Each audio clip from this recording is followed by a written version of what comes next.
the circulation of a video claiming to show militants advancing from Myanmar toward Manipur triggered a renewed wave of anxiety across an already traumatized population. The Manipur Police responded swiftly, warning the public not to circulate or amplify the video on social media, arguing that such content fuels panic, worsens community tensions, and may even provoke retaliatory actions at a time when the law and order machinery is overstretched. Their caution reflects not only the immediate concern of misinformation, but also the deeper instability gripping the borderlands, where 20 months of ethnic conflict have left the region hypersensitized to any suggestion of fresh violence. In this atmosphere, even a single video clip, whether authentic or manipulated, is capable of escalating fears among civilians, relief camp populations, and those living along the 398-kilometer Indo-Myanmar frontier. The police statement also comes in the context of the continuing displacement of more than 60,000 people, primarily from Kuki-Zo tribal communities, who remain in relief camps since the outbreak of violence in May 2023. With over 260 people killed and more than 1,000 injured, the emotional, social, and psychological ground is already fragile. Any suggestion that militants from across the border are moving toward India immediately triggers associations with past clashes, border raids, ambushes, and the bitter memories of 2023 and 2024. This is particularly true for populations in Kamjong, Tengnupal, and Shandal, where the border remains porous, where insurgent groups have historically taken advantage of the terrain, and where local communities have repeatedly experienced the shockwaves of attacks and counterattacks. The police warning, however, was not universally welcomed.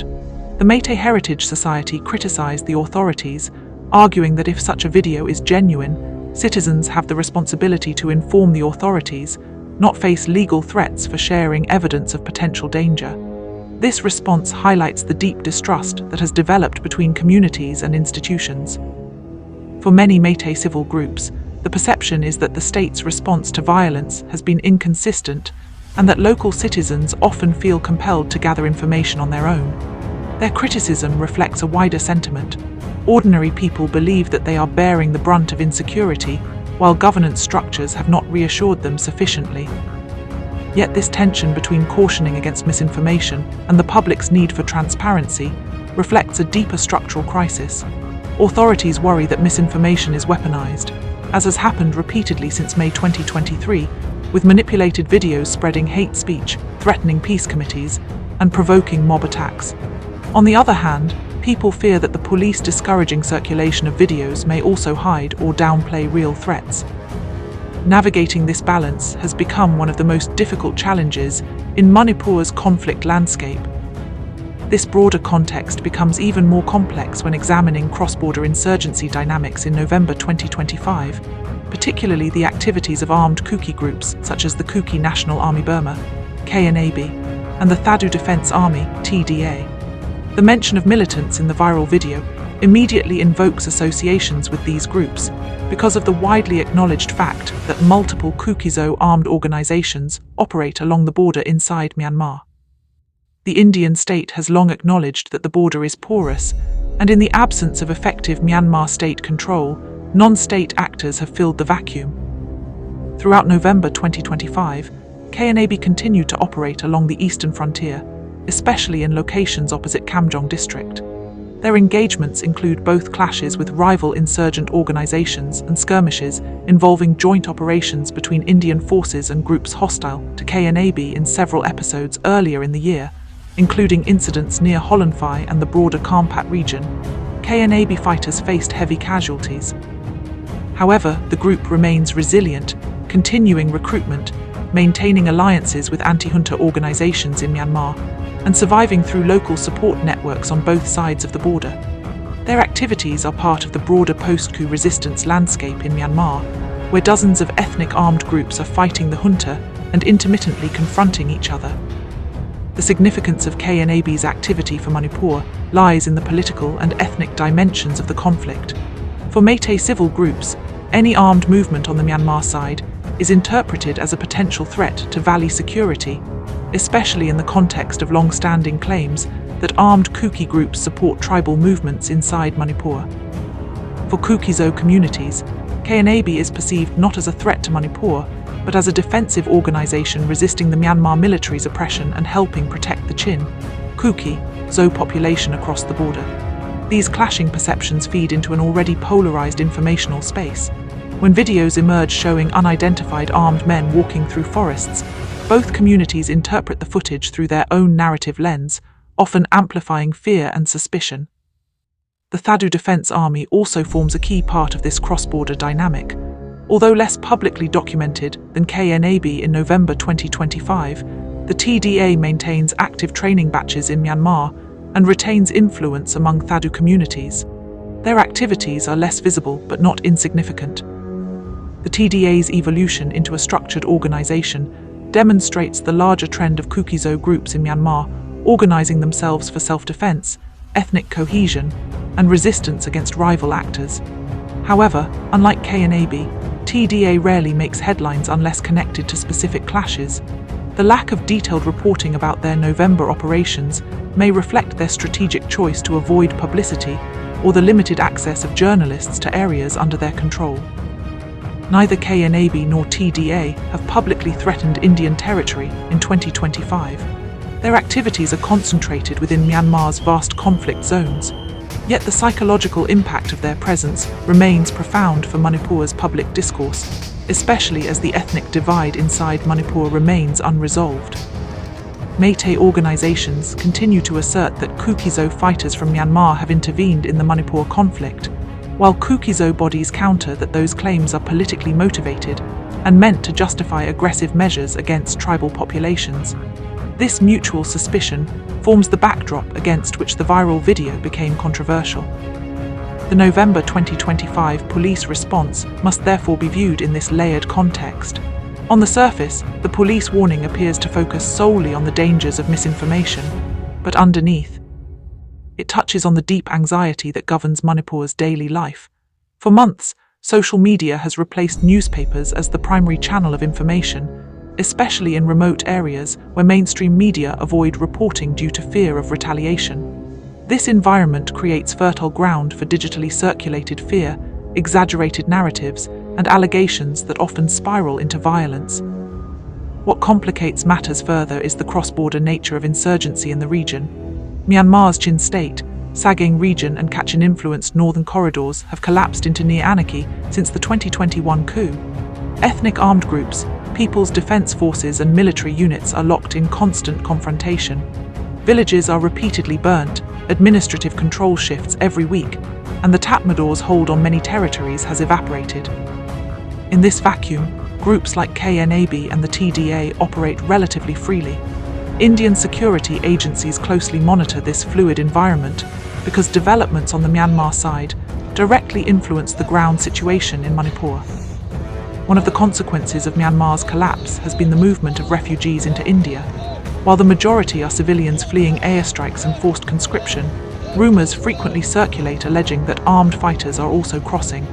These rumors are rarely substantiated with evidence, yet they easily fuel insecurities on the Indian side, especially given the tense ethnic climate. The viral video fits into this pattern. A short clip with little verifiable context begins to circulate, triggering fear that militants are advancing. The police warning aims to break this cycle by discouraging the sharing of unverified content. Yet the public response reveals the deeper distrust between state institutions and citizens, which has grown dramatically since 2023. Many people feel abandoned, especially those living in relief camps who believe that authorities have not provided adequate protection. For them, circulating warnings is seen as helping their community stay alert. For the police, such informal warnings undermine official communication and potentially lead to panic-driven violence. These conflicting logics clash every time a rumor spreads. Beyond the question of misinformation, the video incident highlights how unresolved the 2023 crisis remains. 20 months after the violence first erupted, Manipur has not healed. Entire regions remain ethnically segregated. Thousands of homes lie abandoned or destroyed. Relief camps have become semi-permanent settlements. Families remain separated across districts and across the border. Armed groups continue to operate with influence. The government's attempts to restore normalcy have not addressed the root causes of the conflict. In this context, Even the suggestion of militants approaching the border immediately brings back memories of burned villages, blockades, gunfights, and evacuations. The November 2025 activity of KNA-B and TDA also ties into the long-term security concern that the Indo-Myanmar border lacks effective management. Unlike the western border, which has heavy fencing and checkpoints, the eastern frontier is a rugged landscape of mountains, forests, and river valleys. Many border villages are ethnically Kuki-Zo, with families living on both sides and crossing daily. This cultural continuity is often misunderstood by mainstream audiences who see such movement as infiltration, even when it is simply routine cross-border living. This misunderstanding creates fertile ground for rumors to spread. When the police ask people not to circulate videos, they are partly attempting to prevent this misunderstanding from escalating into violence, but they are also caught between the need to maintain order and the need to be transparent.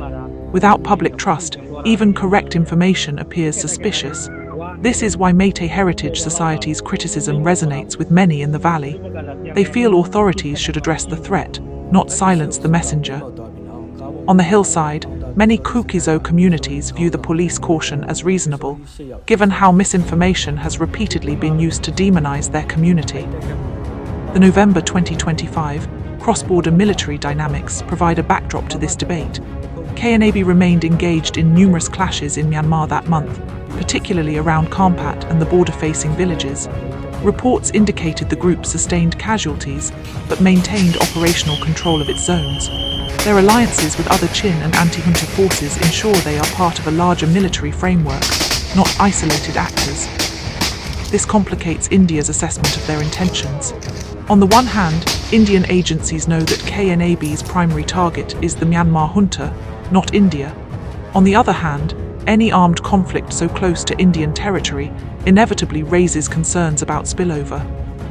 For the Thadu Defence Army, November 2025 signalled consolidation rather than expansion.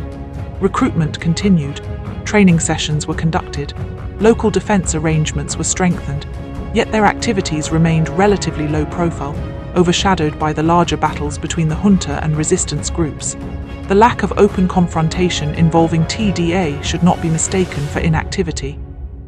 Instead, it may indicate strategic patience and preparation for future contingencies. This multi-layered environment, ethnic tension in Manipur, insurgency in Myanmar, misinformation spreading rapidly on social media, public distrust of authorities, and the deep emotional wounds of the past years, creates the perfect conditions under which a simple video can ignite disproportionate reactions.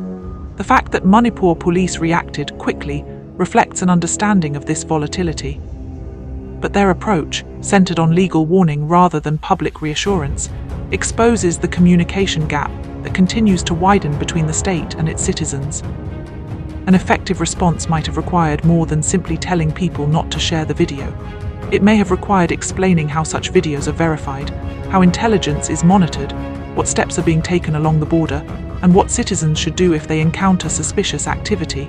Without this transparency, warnings can feel like suppression rather than protection. In the valley, this feeds into narratives that the state does not want people to speak openly. In the hills, it feeds into narratives that even neutral information is weaponized to blame the tribal population. The events of November 2025 reveal a larger truth. Manipur remains deeply fractured, emotionally exhausted, and politically uncertain. The border remains unstable. Myanmar's turmoil continues to spill into India in indirect ways. Ethnic suspicion remains sharp. Armed groups continue to shape local geopolitics. In such a fragile environment, rumors are not merely rumors, they become triggers capable of endangering lives. Understanding this context allows us to see why the police took the viral video so seriously. It was not the video alone that mattered, but what it represented, a symbol of how easily fragile societies can be shaken by unverified content. And understanding the activities of KNA-B and TDA in November 2025 adds another layer to this analysis, showing that while these groups are active primarily in Myanmar, their existence influences perceptions inside Manipur. Cross-border insurgency, local distrust, community fear, and digital misinformation are now interlinked elements shaping the region's security landscape.